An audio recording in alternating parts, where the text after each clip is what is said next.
Hello friends, welcome to my channel.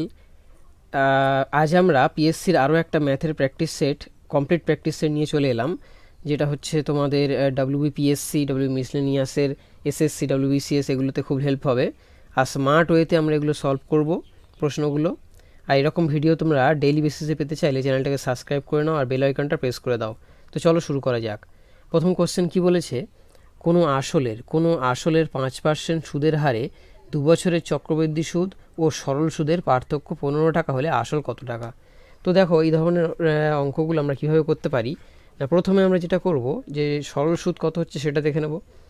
সরল সুদ, তো দেখো এটা যদি আমরা সরল সুদটা বার করি তাহলে এই সরল সুদ পাবো, এখানে বলেছি কি 5% আর 2 বছর, তাহলে সরল সুদটা এটা আমরা 5 × 2 ডিরেক্ট করে নিতে পারি। 10 ইউনিট ধরছি এটাকে, 10 ইউনিট। আচ্ছা, সিআইতে কী হবে না, সিআইতে এটা কিন্তু একটু চেঞ্জ হয়ে যাবে। কেমন না, এই যে 5% 2 বছর বলেছে, তাহলে হবে 5 + 5, অর্থাৎ কনজিকিউটিভ কেস, বুঝলে, 5 × 5 / 100।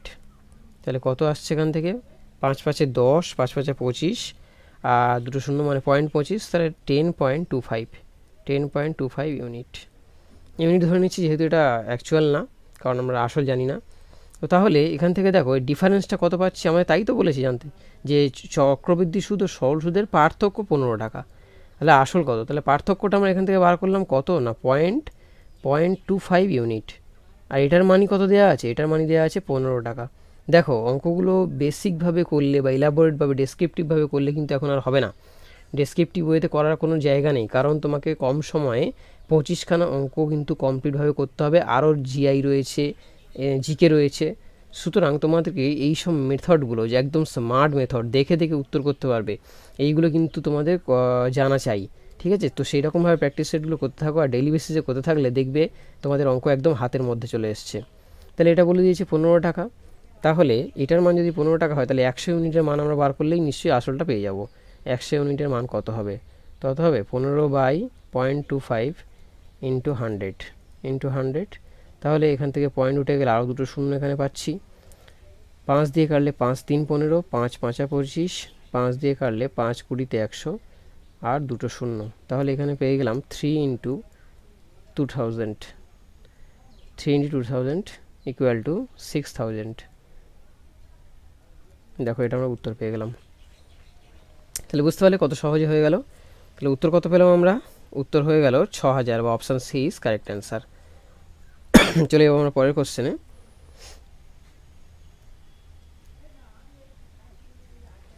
তো দেখো এখানে বলেছে কান্তি নামক একটি ছেলে বা পার্সন 9000 টাকা মূলধন বিনিয়োগ করে একটি ব্যবসা শুরু করলো। কান্তি কী করেছে, 9000 টাকা মূলধন বিনিয়োগ করে একটা ব্যবসা শুরু করেছে। বলেছে 5 মাস পরে বা 5 মাস বাদে সুধাকর 8000 টাকা ব্যবসায় বিনিয়োগ করে। বছরের শেষে মোট লাভ হলো 6970 টাকা। তাহলে সুধাকরের লভ্যাংশ কত। আচ্ছা দেখো, এখানে বছরের শেষে বলেছে, বছরের শেষে, তাহলে এখানে 1 ইয়ার ধরে নিতে হবে। কত ধরবো টাইম পিরিয়ডটা, টাইম পিরিয়ড হচ্ছে 1 ইয়ার। তাহলে এখানে আমরা লিখে নিই কান্তি বা কে, সুধাকর এস। আচ্ছা তোমরা এটা জানো যে বিনিয়োগ যেটা করছে, অর্থাৎ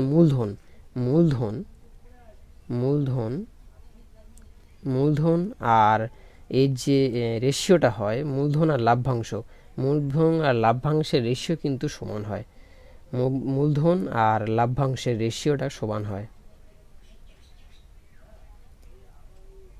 এদের এই রেশিওটা কিন্তু সমান হয়। অর্থাৎ যেমন হারে হচ্ছে তোমার মূলধন বিনিয়োগ করবে, লভ্যাংশ সেই হারে কী হবে, ডিস্ট্রিবিউট হবে।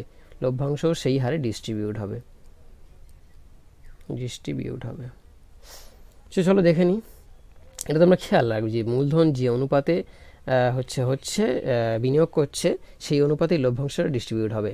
তাহলে এখানে কান্তি 9000 টাকা রেখেছিল, আর এই টাকা কখনো তোলেনি বা আবার অ্যাড করেনি, তাহলে এটাই আমি ধরে নেবো 12 মাস বা 1 বছরের জন্য রেখেছিল। আর এখানে বলেছে 5 মাস বাদে সুধাকর 8000 টাকা ব্যবসায় বিনিয়োগ করলো। তাহলে 5 মাস বাদে বিনিয়োগ করলো আর 1 বছর ধরে টাকাটা খাটালো, তাহলে কত হবে, 12 - 5 অর্থাৎ 7 মাস, 12 - 5 = 7। তাহলে সে 7 মাসের জন্য রাখলো, কত টাকা রাখলো? 8,000 টাকা, 8,000 টাকা। তাহলে এগুলো রেশিও ধরে নিতে পারি। রেশিও ধরলে কী হবে? এই জিরো, তিনটে জিরো কেটে গেল। আর কাটা যায় কি দেখো, 4 দিয়ে কাটলে 3 4 12, 4 2 8। আচ্ছা, এইটুকুই এলো। তাহলে 3 লং 27, 27 ইক্স টু 7 2 14, এটা আমরা পেলাম 27:14। তাহলে এই অনুপাতেই, এইটা যে মূলধনের অনুপাত হলো না, এই অনুপাতেই লভ্যাংশ কিন্তু ভাগ হবে। তাহলে বলেছে টোটাল লভ্যাংশ কত বলে দিয়েছে? এইটা বলে দিয়েছে 6,970 টাকা। তাহলে সুধাকরের লভ্যাংশ কত? কিছু না, 6,970 ওপরে বসাবে, 6,970 লভ্যাংশ ডিস্ট্রিবিউট হচ্ছে কীভাবে? 27 + 14 দুজনেই। আচ্ছা, কার্ডটা বার করতে বলেছে সুধাকরের লভ্যাংশ। তাহলে সুধাকরের কত ইউনিট? 14 ইউনিট। 14 ইউনিট দিয়ে গুণ হয়ে যাবে। তার নিচে কত এলো? নিচে এলো 69/41, তাই তো? 37 41 × 14। তাহলে এখান থেকে ক্যালকুলেশনটা করলে আমরা পেয়ে যাবো 41 দিয়ে এটা কেটে দিই। 41 একে 41 হবে। আচ্ছা, 41 একে 41 হবে। আর এটা কত বার যাবে? 7 বার যাবে। 7 বার দিয়ে দেখো 287 মিলে যাচ্ছে। 7 বার 287 থাকছে। 7 বার দিলে 4 7 8 7 একে 7, আর শূন্যটা পড়ে থাকছে। তাহলে এইটাকে 14 দিয়ে গুণ করলে উত্তর পেয়ে যাবো আমরা। এটাকে 14 দিয়ে গুণ করলে উত্তর পেয়ে যাবো। সেকেন্ড একটু ক্লিয়ার করে নিই। এই যে এটা এর পার্ট, ঠিক আছে? এটা এর পার্ট, বুঝতে সুবিধা হবে তোমাদের। তাহলে দেখো কত হবে? 1700 তো হচ্ছে, এটা 1700 আর 4 17 68। তাহলে 1700 প্লাস, দেখো যোগ বিয়োগগুলোও তোমরা স্মার্ট মেথডে করবে, হ্যাঁ, এইভাবে 68। তাহলে কত পাওয়া গেল? টোটাল টাকাটা এর অনুপাত হবে 2,380, 2,380 টাকা। কোন অপশানে আছে দেখো? Option C is correct answer. তাহলে ইজি পদ্ধতিতে করলাম, একটু বুঝিয়ে করলাম, তো সময় বেশি লাগলো, কিন্তু তোমরা এগুলো কিন্তু খুব ইজি ওয়েতে যখন তোমরা সলভ করবে, এত লাইন লিখতে হবে না, এগুলো লিখতে হবে না, এটা জাস্ট জানার জন্য তোমরা ইজি ওয়েতে তখন করতে পারবে। চলো পরের কোশ্চেন দেখে নিই। তাহলে পরের কোশ্চেন কি বলেছে না, এ বি এর তুলনায় 3 গুণ পরিমাণ মূলধন দ্বিগুণ পরিমাণ সময়ের জন্য বিনিয়োগ করে একটি ব্যবসা শুরু করে। তাহলে কি বলেছে দেখো, এখানে বলেছে যে দুটো প্যারামিটার দিয়ে দিয়েছে। কি না, মূলধনটা 3 গুণ আর সময়টা দ্বিগুণ একটা ব্যবসা শুরু করে। তাহলে বি এর বার্ষিক লভ্যাংশ 4,000 টাকা হলে মোট লাভের পরিমাণ কত? একদম ইজি অঙ্ক, খুব ভালো অঙ্কগুলো দেখে নেবে। তাহলে এ আর বি বলে দিয়েছে, তাহলে এ আর বি আমরা ধরে নিই। এ আর বি আমরা ধরে নেব। এটা কেমন বি হলো? এ আর বি আমি ধরে নেব। তাহলে বলেছে মূলধনটা বি এর তুলনায় এ 3 গুণ পরিমাণে জমা রেখেছে। তাহলে ধরে নিই বি এক্স টাকা জমা রেখেছে আর এ 3x টাকা জমা রেখেছে। আচ্ছা দেখো, এবার বলেছে দ্বিগুণ পরিমাণ সময়ের জন্য। তাহলে সময়টা আমরা 1 আর 2 নিতে পারি, বাট বোঝার সুবিধার জন্য আমি এখানে নিচ্ছি যে 12 মাসের জন্য রাখলো। এই যেহেতু দ্বিগুণ বলেছে, তাহলে 24 মাসের জন্য রাখলো। আবার দেখো কাটাকুটি হয়ে যায়, রেশিও যেহেতু কাটাকুটি হয়ে যায়, তাহলে 2। একদম সিম্পলি বুঝে নাও যে 1:2 অনুপাতে এটা সময় হয়ে গেল। তাহলে এটা 3 দুগুণে 6x, 6x x হয়ে গেল। এই রেশিওটা আমরা পেলাম। তাহলে এই রেশিওটা কী গো? 6:1 না? 6:1 রেশিও যখন করছি এক্সটা কেটে যাবে, হ্যাঁ। 6:1 রেশিওতে তাদের হচ্ছে মূলধনটা বিনিয়োগ করেছে। আর বলছে বিয়ের লভ্যাংশ। আচ্ছা, আমি কি বলেছিলাম? মূলধনের যে অনুপাতটা, সেটা লভ্যাংশের অনুপাতের সাথে কি হয়? লভ্যাংশের অনুপাতে সেম হয় বা সেমভাবে ডিস্ট্রিবিউট হয়। তাহলে কি হবে? এখানে বলেছে বিয়ের যে অনুপাত, মূলধনের অনুপাত, সেটা কত? 1, আর লাভ্যাংশ বলে দিয়ে 4,000। তাহলে আমরা জানি যেহেতু মূলধনের অনুপাত আর লভ্যাংশের অনুপাত সমানুপাতি হয়, তাহলে এই 1 ইউনিট সমান আমরা 4,000 ধরে নিতে পারি। 4,000। তাহলে 1 ইউনিট সমান যদি 4,000 হয়, তাহলে আমাদের কি বলেছে? মোট। এখানে বলেছে দেখো, এটা কিন্তু চাইনি, বলেছে মোট লাভের পরিমাণ কত। অতএব দুজনের মেলালে কত হবে? 7। তাহলে 7 ইউনিটের মান কত হবে? 7, 1 ইউনিটের মান যদি 4,000 হয়, 7 ইউনিটের মান হবে 7 × 4,000 = 28। তো এত টাকা। তো দেখো, এইভাবে অঙ্কগুলো কিন্তু করতে হবে তোমাদের পরীক্ষা হলে। এলাবোরেটরিতে একদম লিখে সারা পাতা ভর্তি করলে হবে না, ঠিক আছে? একদম শর্টকাট হয়ে, এইভাবে যদি করতে থাকো তাহলে কিন্তু পেন ছোঁয়াতে হবে না। পেন ছোঁয়াতে হবে না, এইভাবে যদি করতে থাকো, হ্যাঁ, তোমরা চেষ্টা করবে পেন না ছুঁয়েই অঙ্কগুলোকে সলভ করার। তাহলে এই সব মেথডগুলো কিন্তু ভালো করে ফলো করতে হবে। Option C is correct answer. চলো পরের কোশ্চেনে চলে যাই। পরের কোশ্চেন কী বলেছে? পরের কোশ্চেন বলেছে আমন 7,500 টাকায় একটা দ্রব্য বিক্রি করায় তার 25% ক্ষতি হয়, কত টাকায় দ্রব্যটি বিক্রি করলে তার 25% লাভ হবে? ঠিক এর আগের সেটেই আমরা এরকম একটা অঙ্ক করেছি, তাহলে দেখে নিই। তাহলে ক্ষতি হয় বলেছে, বিক্রি করায়, তাহলে এই বিক্রয় থেকে আমরা এতে নিয়ে যাই, কি বলে, ক্রয় মূল্যে নিয়ে যাই, সিপিতে। তাহলে সিপি বার করার নিয়ম কি? সিপি বার করার নিয়ম, এই 7500 টাকা যেটা বিক্রি করেছে, কত লস হয়েছে? 75 টাকা। তাহলে 100 ইউনিটের মানটা বার করলে কিন্তু আমরা পেয়ে যাব 100। ক্ষতি হয়েছে 25, 100 থেকে 25 বাদ দিলে কত? 75। তাহলে আমরা ফিরে যাচ্ছি কোনটাতে? সিপিতে ফিরে যাচ্ছি। এসপি থেকে সিপিতে গেলে ওপরে 100, নিচে 75। তাহলে 75, 1 75, 2 0, তাহলে 10,000। সিপি হয়ে গেল 10,000 টাকা। তাহলে কি বলেছে? কত টাকায় বিক্রি করলে 25% লাভ হবে? এবারে এসপি বার করব। সিপি থেকে এসপি বার করার নিয়ম কি? না, সিপি 10,000 ইন্টু 25% লাভ হবে, তাহলে 125। 125 বাই 100, 2 0 কেটে দিলাম, 125 একে 125, 2 0 পড়ে রইল। তাহলে এত টাকা হয়ে যাবে কি না? তো কত টাকায় বিক্রি করলে 25% লাভ হবে? উত্তর হয়ে যাবে 12,500 টাকা। Option B is correct answer. চলো পরের কোশ্চেন দেখে নিই। ওড়াতে যাও, একদম এভাবে ওড়াতে যাও অঙ্ক। চলো বলেছে একটি সিডি 12.5% লাভে 12.5% লাভে বিক্রি করা হলো। সিডিটিকে 15% লাভে বিক্রি করা, সিডিটিকে যদি 15% লাভে বিক্রি করা হতো তাহলে 10 টাকা বেশি লাভ হতো। আচ্ছা, তাহলে সিডির ক্রয় মূল্য কত? দেখো 12.5% মাইনাস 15%। আচ্ছা, এটা 15% যেহেতু বড়, তাহলে 15% মাইনাস 12.5%, তাহলে কত হলো? 2.2 2.2 তাহলে বলছি এটার মান 10 টাকা। এটার মান কত বলছে? 10 টাকা। দেখো তোমাকে বলেছে যে 15% বিক্রি করলে 10 টাকা বেশি লাভ হতো। তাহলে দেখো 2.5% বা 2.1 জন্য লাভ হচ্ছে কত? 10 টাকা। তাহলে 100% কত? তাহলেই বেরিয়ে যাবে 100% কত? 100, এই 10 বাই 2.2 × 5 = 5 ইন্টু 100, 2টা কেটে ওপরে উঠে যাচ্ছে, 5 দিয়ে কাটো 20, 20 দুগুণে 40, 20 দুগুণে 40, পরে আর একটা শূন্য আছে, তাহলে 400। উত্তর হয়ে গেল 400 টাকা। ঠিক আছে, তাহলে বলছে সিডির ক্রয় মূল্য কত? ক্রয় মূল্য হয়ে গেল অপশান সি 400 টাকা। চলি পরের কোশ্চেনে। দেখো পরের কোশ্চেন কি বলেছে? বলেছে এ একটি কাজ 10 দিনে করে, বি ওই কাজটি 20 দিনে করে, আর এ, বি ও সি একত্রে করে 5 দিনে। তাহলে সি একা ওই কাজটি করতে কতদিন সময় লাগবে?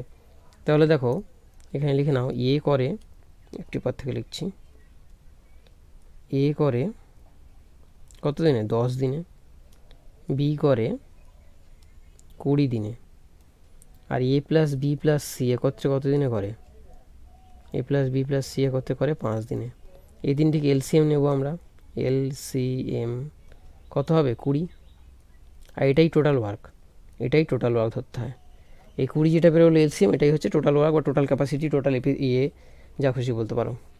তাহলে এফিসিয়েন্সি এখানে থাকবে, এফিসিয়েন্সি কত? এর এফিসিয়েন্সি 2, 10 2 20, 20 একে 20, বি এর এফিসিয়েন্সি 1। তাহলে দেখো, আর এখানে এবিসি এর মিলিত এফিসিয়েন্সি 4, তাই আমি বলছি সি একা কাজটা কতদিনে করতে পারে? তাহলে সি এর এফিসিয়েন্সি কত? এর এফিসিয়েন্সি বেরিয়ে গেল 2, বি এর এফিসিয়েন্সি 1, তাহলে 4 থেকে 3 বাদ দিলে কত থাকে? 1। তাহলে সি এর এফিসিয়েন্সি পেয়ে গেলাম 1। টোটাল ওয়ার্ক কত? 20। তাহলে টোটাল ওয়ার্ক 20 বাই সি এর এফিসিয়েন্সি 1 = 20। তাহলে সি এর কতদিন সময় লাগবে একা কাজটা করতে গেলে? না, 20 দিন। Option C is correct answer. চলো পরের কোশ্চেনে। পরের কোশ্চেন বলেছে এক ব্যক্তি 90 মিনিটে সাইকেলে চড়ে 12 কিলোমিটার দূরত্ব অতিক্রম করে, তাহলে 3 ঘন্টায় সে কত দূরত্ব অতিক্রম করবে যদি সে সাইকেলটি সমগতিতে চালায়? আচ্ছা দেখো, এখানে সমগতির কথা বলে দিয়েছে না? সমগতির কথা বলে দিয়েছে, 90 মিনিট বলে দিয়েছে, তাহলে তার সময় কত লাগবে। তাহলে আমরা একটা ফর্মুলা জানি, distance is equal to speed into time. এই অঙ্কটা দেখে উত্তর হয়ে যেত, বাট আমরা একটু করছি এটাকে সূত্রের মাধ্যমে। আচ্ছা, এখানে জানতে চেয়েছে তোমার কি টাইম, তাই তো? টাইম চাইছে না, না টাইম আর এই ডিস্টেন্স বলে দিয়ে, তাহলে স্পিড, স্পিড কত হচ্ছে এখানে, ডিস্টেন্স বাই টাইম। ডিস্টেন্স 12 কিমি। আচ্ছা 90 মিনিট, 90 মিনিটটাকে ঘন্টায় নিয়ে আসতে হবে, 90 মিনিটও তো রাখা যাবে না, তাহলে 60 দিয়ে ভাগ করলে এটা হয়ে যাবে ঘন্টা। তাহলে 12/90 ইন্টু 60 যদি করি, 0 0 কেটে গেল, 3 দুগুণে 6, 3 3 9, 3 4 12, তার 4 দুগুণে 8 কিমি পার ঘন্টা। এটা হয়ে গেল স্পিড। এবার বলেছে 3 ঘন্টায় সে কত দূরত্ব অতিক্রম করবে। অতএব distance is equal to speed into time, আমরা জানি। তাহলে কত অতিক্রম করবে না, ডিস্টেন্স স্পিড কত 8, টাইম কত 3, ইকুয়াল টু 24, 3 × 24 কিলোমিটার। তাহলে এত দূরত্ব অতিক্রম করবে। আচ্ছা দেখো, এটার একদম যদি তোমরা পেন না শিখে কথা, এটা তো বুঝিয়ে বুঝিয়ে করানো হলো ফর্মুলা ধরে। যদি অন্য ধরনের অঙ্কও আসে তোমরা এটা দেখে করতে পারবে, বাট এখানে দেখো কি বলেছে 90 মিনিট। 90 মিনিট আমরা কি জানি, 90 মিনিট মানে আমরা কি জানি যে 1.5 আওয়ার। 1.5 আওয়ারে যাচ্ছে 12 কিমি, 12 কিমি। আচ্ছা 3 আওয়ার বলেছে, 3 আওয়ারে কত যাবে, 3 আওয়ার, তো এটা দুগুণ, 1.5 কিমি দুগুণে 3 কিমি, তাহলে এটাও দুগুণ করতে হবে, তাহলে কত হবে 24 কিমি। 24, আচ্ছা দেখা যাচ্ছে না এখানে, 24 কিমি। তাহলে একদম মানে পেন ছোঁয়ানোর প্রয়োজন নেই, উত্তর বেরিয়ে গেল। Option B is correct answer, 24 কিমি। চলো পরের কোশ্চেনে। বলেছে একটি চৌবাচ্চা একটি নল দ্বারা 4 ঘন্টায় পূর্ণ হয়। একটি চৌবাচ্চা একটি নল দ্বারা 4 ঘন্টায় পূর্ণ হয়, আরেকটি নল দ্বারা 5 ঘন্টায় খালি হয়। চৌবাচ্চাটি খালি অবস্থায় নল দুটি একই সময়ে খুলে দিলে চৌবাচ্চাটি পূর্ণ হতে কত সময় লাগবে। ধরো একটা সাপোজ ট্যাঙ্কি আছে, ট্যাঙ্কি, এখানে একটা পাইপ, ইনলেট পাইপ, জল ভরছে, আর একটা এখানে ছিদ্র আছে, সেটাকে আউটলেটও বলতে পারো তোমরা, জল বার করে দিচ্ছে। আচ্ছা 5 ঘন্টা সময় নেয় খালি করতে, আর 4 ঘন্টা সময় নেয় পূর্ণ করতে। খালি অবস্থায় পূর্ণ করে, আর দুজনে একই সাথে সাইমালটেনিয়াসলি চললে কী হবে সেটাই জানতে চাই, যে কতক্ষণে পূর্ণ হবে। চলো দেখে নিই, আমরা পি ধরে নিচ্ছি ইনলেট পাইপটাকে, কত ঘন্টায় ভরছে 4 ঘন্টা। আচ্ছা লিক কত ঘন্টায়, -5। -5 কেন ধরলাম গো, কারণ এটা খালি করছে বলে। এলসিএম নেবো, 4 × 5 = 20, আর এটাই হয়ে যাবে টোটাল ক্যাপাসিটি, বলে দিয়েছিলাম টোটাল ক্যাপাসিটি। তাই 4 × 5 = 20, এখানে এফিসিয়েন্সি কত হবে,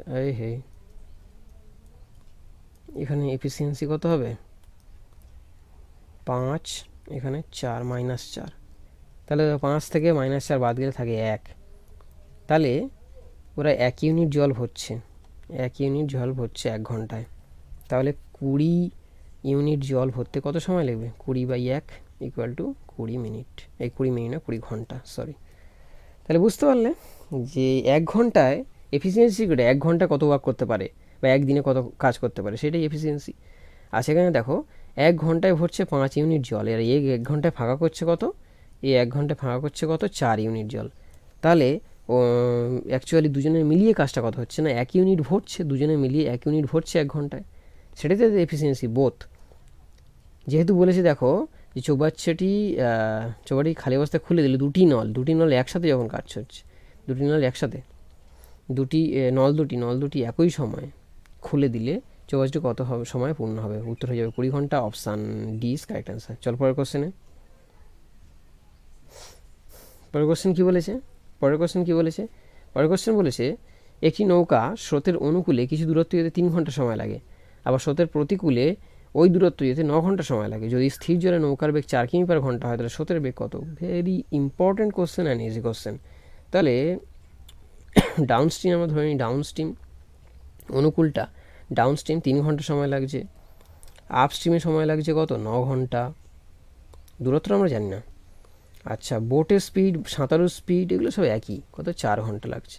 আমরা একটা ফর্মুলা জানি, B is equal to D plus U by two, D plus E by two, বা বি মানে কত 4 কিমি পার ঘন্টা।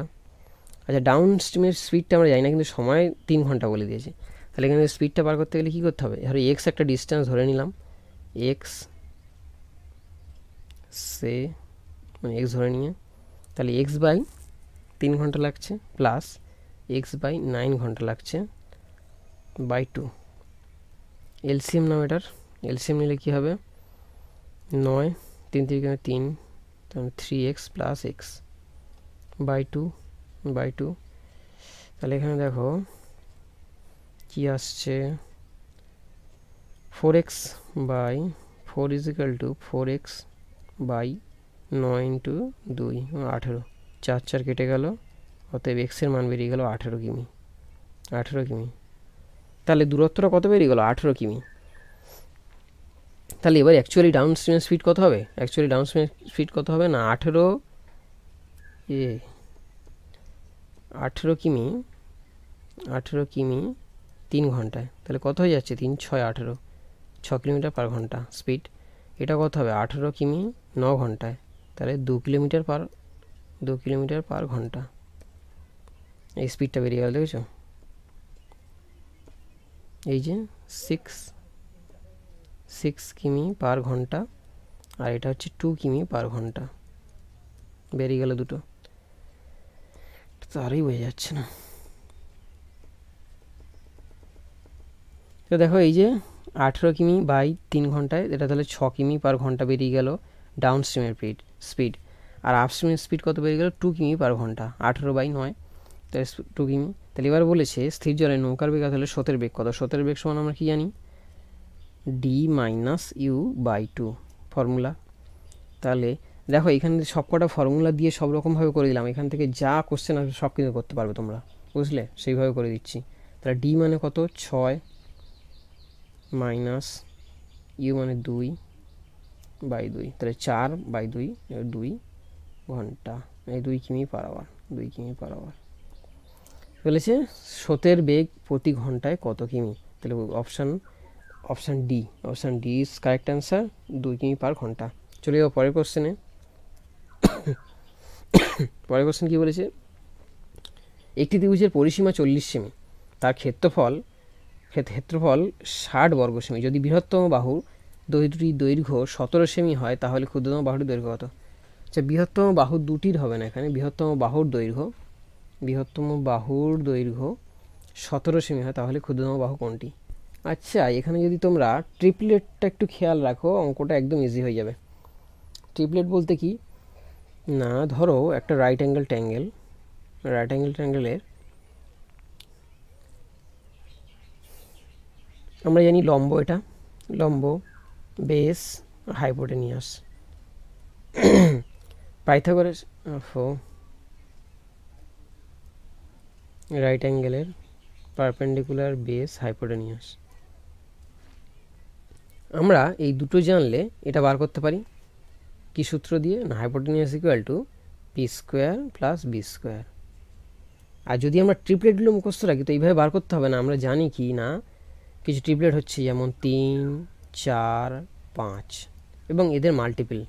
তাহলে আমাদের এখানে কি বলে দিয়েছে দেখো, বলছে বৃহত্তম বাহু। আচ্ছা বৃহত্তম বাহু সবসময় হাইপোটেনিয়াস বা কর্ণ হয়, এটা বলে দিয়েছে 17, এটা বলে দিয়েছে কি 17। আর আমাদের পরিসীমা বলেছে 40 সেমি। তাহলে এমন কি ট্রিপলেট আছে গো যেগুলো যোগ করলে তোমার 17 একটা বাহু হবে আর তাদের যোগফলটা হবে তোমার কত 40। তাহলে আমরা জানি একটা ট্রিপলেট আছে 8 15 17, 8 15 17, একদম স্মার্ট ওয়েতে কিন্তু এটা, ঠিক আছে। তাহলে 8 15 17, দেখো এই দুটো যোগ করলে 8 15 23 17 40 স্যাটিসফাই করছে। আবার ক্ষেত্রফল বলেছে 60, তাহলে আমরা জানি রাইট অ্যাঙ্গেল ট্রায়াঙ্গেলের ক্ষেত্রফলের সূত্র কি, half into base into height বা প্যারামিটার যাই বল না কেন, বেস ইন্টু হাইট। তাহলে এখানে হাফ ইন্টু বেস কত 15,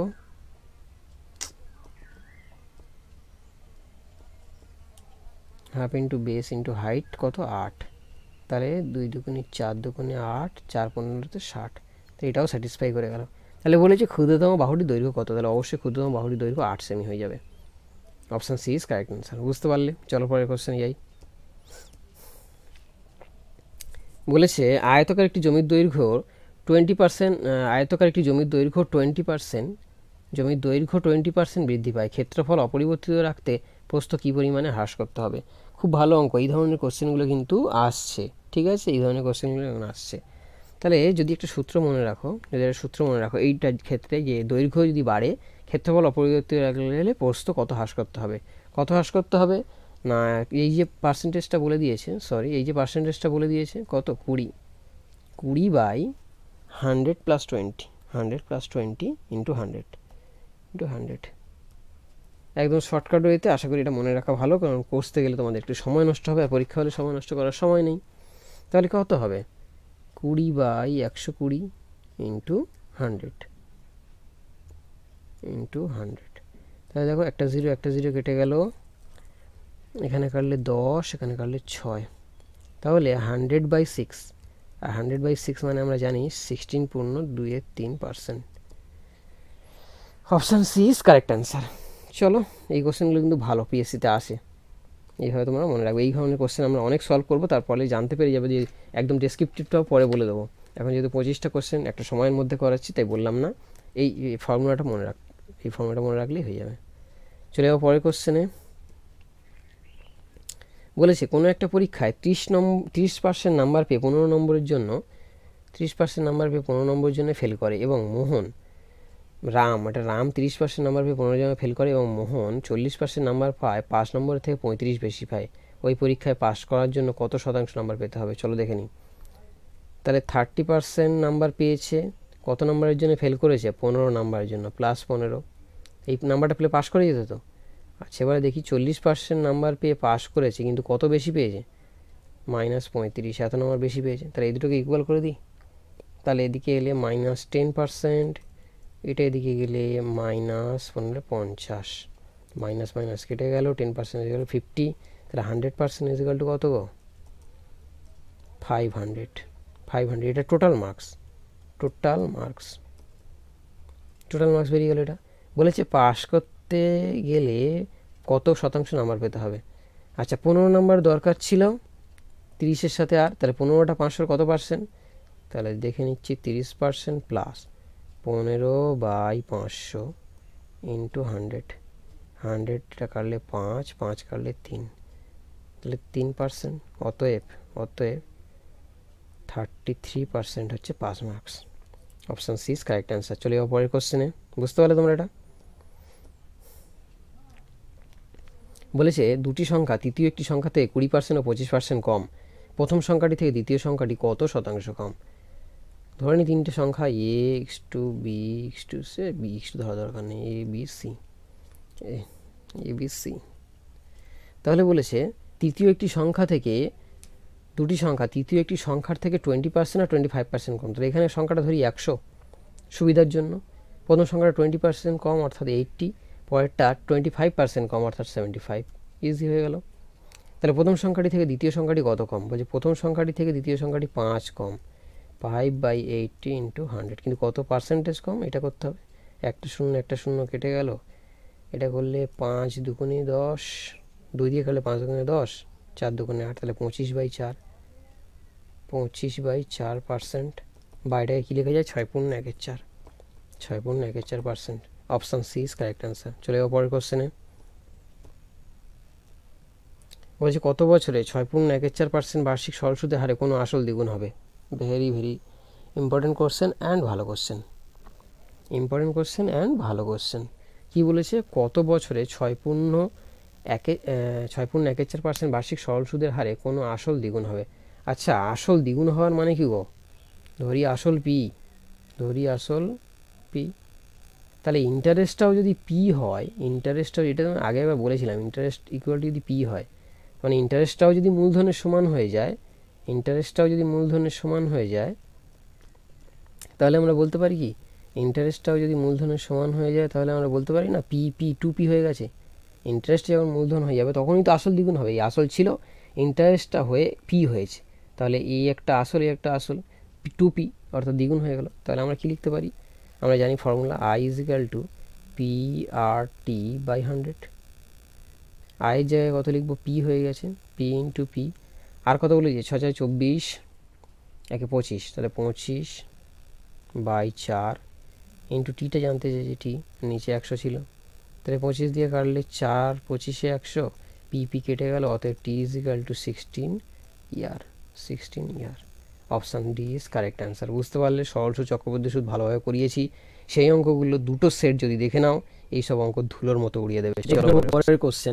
পরের কোশ্চেন বলেছে কোনো ক্ষুদ্রতম সংখ্যা থেকে 3 বিয়োগ করলে সংখ্যাটি 11, 28, 36 ও 45 দ্বারা বিভাজ্য হবে। কোন ক্ষুদ্রতম সংখ্যা থেকে 3 বিয়োগ করলে সংখ্যাটি 11, 28, 36 ও 45 দ্বারা বিভাজ্য হবে। এরকম কোশ্চেন থাকলে দেখো 11, এগুলো এলসিএম নিতে হয়, 11, 28, 36, 45, 36, 45 এগুলো এলসিএম নেব। আচ্ছা এলসিএম তাহলে দেখো কত দিয়ে যাবে। প্রথমে যদি এটাকে 4 দিয়ে যাওয়াই,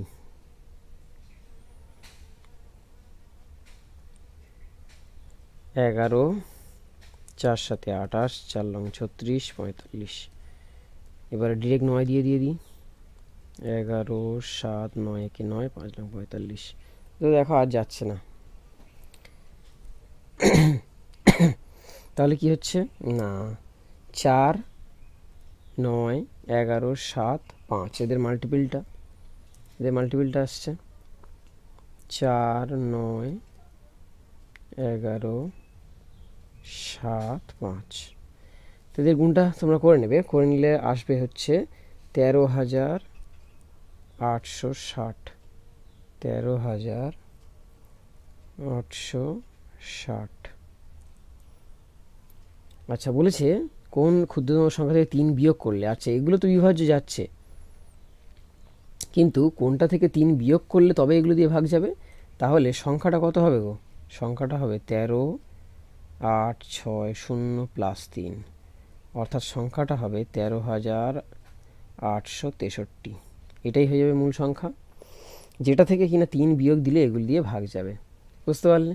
তাহলে অপশানে দেখো, অপশানে কিন্তু নেই, অপশানে কোনটা হবে? তাহলে কোনোটিই নয়, উত্তর হয়ে যাবে। দেখলে এগুলো তাহলে এলসিএম করে 3 যোগ করে দিলে যেটা আসবে সেটাই হচ্ছে সংখ্যাটা চলে আসবে, এরকম করলে উত্তর পেয়ে যাবে। পরের কোশ্চেন দেখে নেবো। এখানে বলেছে এটা সিম্পলিফিকেশন টাইপ দিয়েছে, বলছে 1 + 1/2 ইন্টু 1 + 1/3 ইন্টু 1 + 1/4 1 + 1/120, এটার যোগফল কত হবে বলেছে। দেখো সরি, এটা মানে কি লিখতে পারি আমরা, 2 একে 3, 3 2 লিখতে পারি না, এটা সিম্পলিফাই করে, গুণ 3 একে 4 বাই 4 3 গুণ 4 একে 5 4 ডট। তাহলে দেখো এই টার্মটা কেটে যাচ্ছে, তাহলে এর আগের টার্মটা এই টার্মটা কত হবে, লাস্টের টার্মটা 121/120, 120 নিশ্চিত। তার আগের টার্মটা কত হবে গো, 120/119, তাই না? পরপর আসছে এইভাবে। তাহলে দেখো এই 120 গেলে 19টা এখানে কিছুটা থাকবে, কেটে যাবে, 3 3 কেটে গেল, 4 4 কেটে গেল, 5 5ও নিশ্চয়ই কেটে যাবে। তাহলে লাস্ট অবধি কত থাকলো, 121/2, 121/2 মানে 60.5। কিছু ছিল না, ভালো কোশ্চেন, বাট একদম easy question. Option C is correct answer. চলে যাবো পরের কোশ্চেনে। এখানে হচ্ছে বর্গমূল নির্ণয় করো। 21/169, এটার বর্গমূল নির্ণয় করতে বলেছে। তাহলে প্রথমে সিম্পলিফাই করে নিই, মিশ্র ভগ্নাংশ থেকে ভগ্নাংশে নিয়ে আসি। 21কে এই 169কে 21 দিয়ে গুণ করতে হবে। আচ্ছা 21 দিয়ে প্রথমে গুণ না করে আমি যদি 20 দিয়ে গুণ করে নিই তাহলে সোজা হয়ে যাবে না? 0 থাকলে একটা, 9 দুগুণে 18, 8 হয়ে থাকবে 1, 4 দুগুণে 12, 1 13, 3 হয়ে থাকে 1, 2 1 2 1 3, 3380। 21 বার গুণ করতে বলেছি, 20 বার করেছি, তাহলে একটা 169 যোগ করে নেবো, ওপরে থাকছে 51, এটাও একেবারে যোগ করে নিলাম। দেখো ইজি ওয়েতে সলভ করতে হবে, পরীক্ষা হলে বসে হাতড়ালে হবে না যে কীভাবে করবো এই অঙ্কগুলো, ক্যালকুলেশানগুলো, সেটাকে ইজি প্রসেসে নিয়ে নিতে হবে। 0 1 6 6 12 8 20, 0 হাতে থাকছে 2 2 3 3 6 আর 3, 3600, তাই 3600 একটা পূর্ণবর্গ সংখ্যা, তাহলে কত চলে এলো 3600 বাই 169, এটাকে বর্গমূল করতে বলেছে।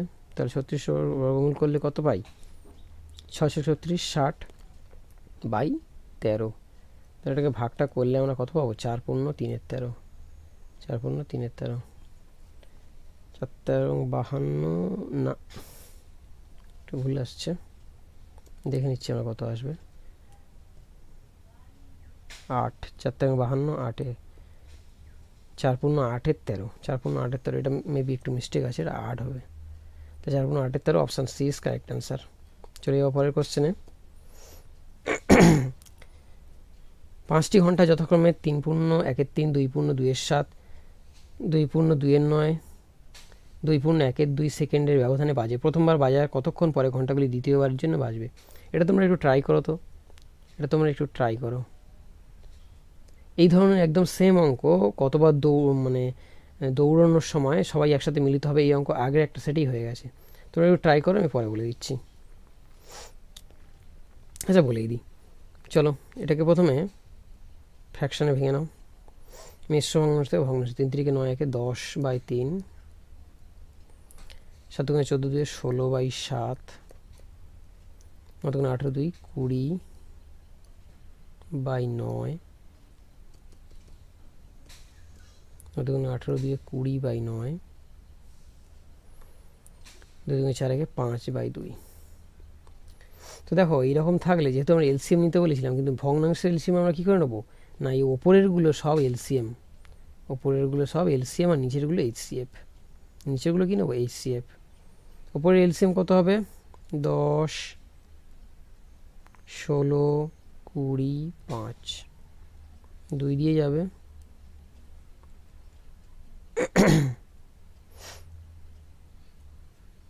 2 দিয়ে গেলে 5 2 10, 8 16, 10 20 5, 5 দিয়ে আবার দিই 1 8 2 1, 2 দিয়ে যাবে,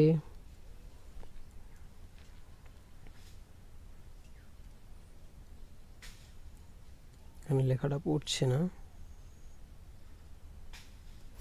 2 দিয়ে গেলে 4 2 8 2 1 2। তাহলে দেখো 5 2 10, 4 2 8, তাহলে 80। এলসিএম কত এলো 80 সেকেন্ড, 80 সেকেন্ডস। আচ্ছা অপশানে মিনিটস দেওয়া আছে, মিনিট দেওয়া আছে না, তাহলে যদি আমরা এগুলোকে সেকেন্ডে একটু ভেঙে নিই, সেকেন্ডে একটু ভেঙে নিই, তাহলে দেখো 3 মিনিট অর্থাৎ 180 second, 4 minute 240 second, 5 minute 300 second, এটা 180, আচ্ছা 6 মিনিট 360 সেকেন্ড। আমাদের অপশানে কত, আমাদের এলসিএম কত এসছে 80 সেকেন্ডস। আচ্ছা 80 সেকেন্ডস অর 80-র মাল্টিপেল, এটা তোমরা খেয়াল রাখবে, 80 সেকেন্ডস অর 80-র মাল্টিপেল উত্তর হতে পারে, তাই না? তাহলে 80 ইন্টু 180, 80 টু 160, এটা হলো না, 80 ইন্টু 3, 80 ইন্টু 3 244, 240 সেকেন্ডস। এটা দেখো মিলে গেল, এটা অপশান আছে অপশানে, তাহলে এটার মাল্টিপল যখন অ্যান্সার আসছে তাহলে এটাই অ্যান্সার হয়ে যাবে, অর্থাৎ কত 4 minute. Option B is correct answer. চলো পরের কোশ্চেনে যাই। বলেছে 20টি রাশি যথাক্রমে x1 x2 ও x20 এর গড়, 20টি রাশির গড় যথাক্রমে x1 x2 ও x20-র গড়, কোশ্চেনটা একটু ডিস্টার্ব লাগছে, একটু দেখে নিই দাঁড়াও। আচ্ছা দেখো এখানে বলছে 20টি রাশি যথাক্রমে x1 x2 x20 এদের গড় হলো y, এদের গড় কত, এদের গড় হলো y, এটা বলে দিয়েছে। তাহলে বলেছি x minus 101, x2 minus 102, x3 minus 101, x20 minus 102। তাহলে দেখো তোমাদেরকে বলে দিয়েছে x1, আমি ভালো করে লিখে নিচ্ছি, x1, x2, x3 dot dot dot dot x20, এদের গড় কত, এদের গড় বলছে এভারেজ, এভারেজ বলছে y।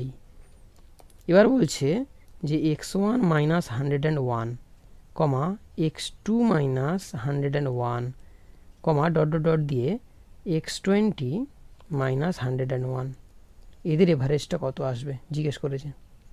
একদম হালুয়া কোশ্চেন যাকে বলে তাই, কারণ এভারেজের সাথে যে তুমি প্রত্যেকটা সংখ্যা থেকে একইভাবে সংখ্যা মাইনাস করছো, তাই না? 101 101 101 প্রত্যেকবার একইভাবে মাইনাস করছো, তাহলে আগের এভারেজগুলো কত ছিল ওয়াই, তাই এবার নিশ্চয়ই উত্তরটা কত আসবে ওয়াই মাইনাস 101। এভারেজের থেকেও 100 বাদ যাবে, 101 যেটা বাদ যাচ্ছে সবার থেকে সেটা এভারেজ থেকেও বাদ যাবে, এটাই উত্তর হিসাবে। তাহলে option B is correct answer. একদম ইজি অঙ্ক। চলো পরেরটাই যাবো। এটা দেখলে কিন্তু একটু গড়বড় হবে, এটা তোমরা দেখে নেবে। এদের গড় হবে ওয়াই, এদের গড় হবে ওয়াই, এটা দেখে নেবে। দেখতে ভয়ঙ্কর হলেও একদম ইজি। তারপর কি বলেছে, যদি এ বি ইজিক্যাল টু 36 হয় তাহলে নিম্নলিখিত বিকল্পগুলির মধ্যে কোনটি সঠিক। দেখো এখানে তোমাদের কিছু করার নেই, অপশান টেস্ট করতে হবে। অপশান টেস্ট, অপশান টেস্ট প্রথমটা কি ধরে করা উচিত, বা তুমি মনে করতে পারো অনেকে বলে লাস্টেরটা করে ধরবে, প্রথমটা করে ধরবে। তা আই থিঙ্ক কিছু করার নেই, যেহেতু একটু অপশান টেস্ট করে করতে হবে, একটু তাড়াতাড়ি করবে প্রথম থেকে। যদি প্রথমটা না বলে তাহলে দ্বিতীয়টা, দ্বিতীয়টা না বললে তৃতীয়টা, এভাবে করতে হবে, এখানে কোনো শর্টকাট নেই। তাহলে a/9 ইকুয়াল টু 4:b, এটা মানে আমরা কি জানি a/9 ইকুয়াল টু 4/b। তাহলে কোনাকুনি বর্জ্যগুণন হয় আমরা জানি, তাহলে কত আসবে ab ইজ ইকুয়াল টু 36। দেখো প্রথমটাতেই মিলে গেছে, option A is correct answer. চলে যাবো পরের কোশ্চেনে। বলেছে একটি কারখানার শ্রমিকের সংখ্যা 15:11,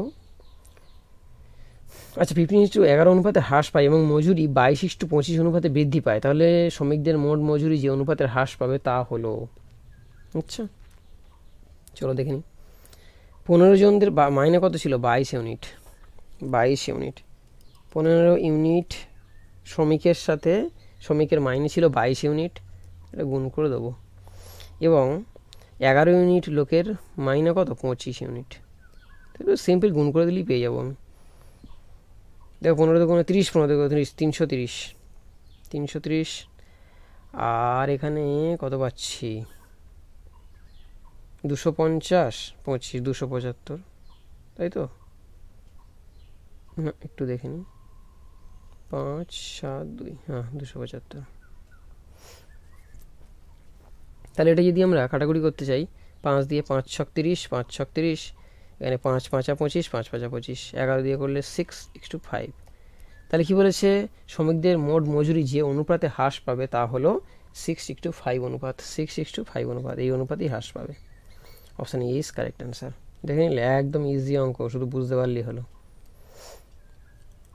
দুটি রেলওয়ে স্টেশনের মধ্যে প্রথম শ্রেণী ও দ্বিতীয় শ্রেণীর টিকিটের ভাড়ার অনুপাত 4:1। তাহলে কী বলেছে, ফার্স্ট ক্লাস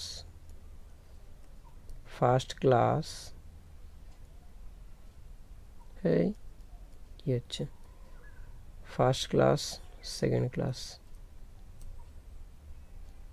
এখানে ভাড়া বলেছে, তাহলে টিকিট প্রাইস, শর্টে লিখলাম টিকিট প্রাইস 4:1। আচ্ছা এবার বলছি প্রথম শ্রেণী ও দ্বিতীয় শ্রেণী যাত্রী সংখ্যার অনুপাত, প্যাসেঞ্জার কি বলেছে, যাত্রী সংখ্যার অনুপাত 1:40, এই অনুপাতগুলো ডিরেক্ট গুণ করা যায়, ফাইনালি আসবার কথা। 4 × 4 40। এখানে বলেছে মোট ভাড়া যদি, তাহলে দেখো এটাই মোট ভাড়া হয়ে গেল, টোটাল টিকিট প্রাইস, এটাই তো মোট ভাড়া। একজন প্যাসেঞ্জার টিকিটের ভাড়া 4 টাকা, তাহলে 4 টাকা। 40 জন প্যাসেঞ্জার টিকিটের ভাড়া 1 টাকা, তাহলে 40 টাকা। তাহলে বলছে মোট ভাড়া 1100, মোট ভাড়া কত হয়েছে 1100। আচ্ছা এখানে কী বলেছি, এখানে আমরা মোট ভাড়া কত পেয়েছি, এখানে আমরা পেয়েছি 4 ইউনিট একটা, 40 ইউনিট একটা, তাহলে 4 40 + 4 ইন্টু কাটা জানতে চেয়েছে। দেখো বলেছে সেই দিন প্রথম শ্রেণীর যাত্রীদের থেকে কত টাকা গৃহীত হয়েছিল, অর্থাৎ এইটা জানতে চেয়েছে, এইটা জানতে চেয়েছে, 4 ইউনিটের মান জানতে চেয়েছে, 4 ইউনিটের মান জানতে চেয়েছে। তাহলে 1100/44 ইন্টু 4, 4 দিয়ে কাটলে 11, 11 দিয়ে কাটলে 100, অতএব 100 টাকা। উত্তর বেরিয়ে গেল, option D is correct answer. যাওয়া পরের কোশ্চেনে। বলছে একটি ধাতু সংকরের মধ্যে নিকেল, কপার ও জিঙ্কের অনুপাত 5:3:1, এই 5:3:2, সরি বলছে 5:, কী হচ্ছে 5:3:2, এই 1টা এখানে হবে না, একটু ইরেজ করে দিই।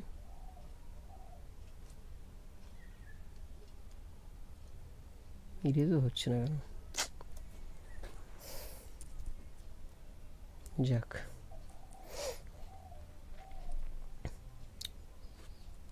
এই একটা এখানে হবে না। তাহলে দেখো nickel Ni, copper Cu, Zn zinc, এদের অনুপাত বলেছে 5:3:2 অনুপাত। এরকম বলেছে 100 কেজি ধাতু সংকটটি, 100 কেজি ধাতু সংকট সে কত কেজি জিঙ্ক মেশালে ধাতু তিনটির নতুন অনুপাত হবে 5:3:3। 5:3:3 এটা আসবে কত? তাহলে দেখো প্রথমে বলেছি কি না, এই যে অনুপাতটা আছে এদের অনুপাত মিলিয়ে কতটা পরিমাণ রয়েছে 100 কেজি।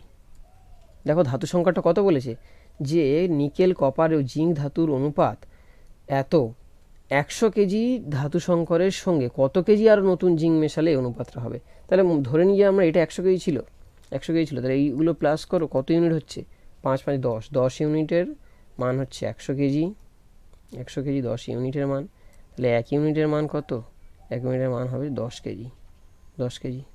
আচ্ছা এখানে দেখো 5 5 রয়েছে, 3 3 রয়েছে, 2টা 3 হয়ে গেছে, অর্থাৎ কতটা বেড়েছে, 1 ইউনিট বেড়ে গেছে না, 1 ইউনিট বেড়ে গেছে। জিঙ্ক 1 ইউনিট বেড়ে গেছে। তাহলে কি বলেছে, ধাতু সংকটের সঙ্গে কত কেজি জিঙ্ক মেশালে 1 ইউনিট মান আমরা কত পেয়েছি, 10 কেজি, তাহলে উত্তর হয়ে যাবে 10 কেজি। তাহলে 10 কেজি নতুন জিঙ্ক মেশালেই অনুপাতটা 5:3:3 হয়ে যাবে। Option B is correct answer. চলে যাবো পরের কোশ্চেনে। পরের কোশ্চেন বলেছে আয়তাকার একটি জমির দৈর্ঘ্য 30% বৃদ্ধি ও প্রস্থ 20% বৃদ্ধি করলে ক্ষেত্রফলের বৃদ্ধি কত হবে। দেখো বললাম না এরকম আসবে, এই টাইপগুলো সব আসবে, সব করিয়ে দেবো। তাহলে এখানে দেখো বলেছে প্রথমে 30% বেড়েছে, তারপরে বেড়েছে 20% কনজিকিউটিভ বৃদ্ধি হয়েছে, প্লাস 30 × 20/100। তাহলে 50 প্লাস 600/100 কাটাকুটি করলে 6 = 56%, option C is correct answer. চলে যাবো পরের কোশ্চেনে। বলেছে বৃত্তের ব্যাসার্ধ 20% হ্রাস পেলে ক্ষেত্রফল কত হ্রাস পায়। দেখো সেই একই ধরনের কোশ্চেন, এই ধরনের কোশ্চেনগুলো ভালো কোশ্চেন, এই কোশ্চেনগুলো তোমরা ভালো করে করো আর ডেইলি বেসিসে প্র্যাকটিস সেট করতে থাকো, ডেইলি বেসিসে প্র্যাকটিস সেটে সলভ করতে থাকো, ক্লাসগুলো ফলো করো, করলে কিন্তু তোমরা এক্সামে অনেক ভালো হয়ে যাবে অঙ্কে। ঠিক আছে, ডেইলি বেসিসে প্র্যাকটিস করো, সব ধরনের অঙ্ক প্রতিদিন ধরে করাচ্ছি এবং ভালো স্মার্ট ওয়েতে হচ্ছে, একদম স্মার্ট ওয়েতে, দেখলেই উত্তর করতে পারবে, এবং এই ইলাবোরেট এবং ডেসক্রিপটিভ বড় ওয়েতে না। তাহলে চ্যানেলটা সাবস্ক্রাইব করে দাও। দেখে নেবো অঙ্কটা। আমরা বলেছি 20% হ্রাস পেলে ক্ষেত্রফল কত হ্রাস পায়। ব্যাসার্ধ কি হলো, ব্যাসার্ধ এখানে আরটা বলছে 20% হ্রাস পেয়েছে, আর আমরা ক্ষেত্রফলের সূত্র কি জানি, πr², অর্থাৎ এখানে আর একবার আছে, এখানে আর দুবার আছে, তাই না, আরটাকে দুবার ইউজ করা হচ্ছে, তাহলে দুবার কমে যাবে, 20 - 20 প্লাস মাইনাসে মাইনাসে প্লাস হচ্ছে 20 × 20/100, এটা হচ্ছে কনজিকিউটিভ। তাহলে মাইনাস তাহলে -40 প্লাস এখান থেকে 0 0 0 0 কেটে গেলাম, 2 × 2 = 4, তাহলে -40 + 4 হয়ে গেল -36%। আর মাইনাসটা কি ইন্ডিকেট করছে, হ্রাস ইন্ডিকেট করছে। তাহলে কত হ্রাস পাবে, option B is correct answer, -36% বা 36% হ্রাস পাবে। কেমন লাগলো তোমাদের ভিডিও জানিও, আর চ্যানেলটাকে সাবস্ক্রাইব করে নিও। Thanks for watching.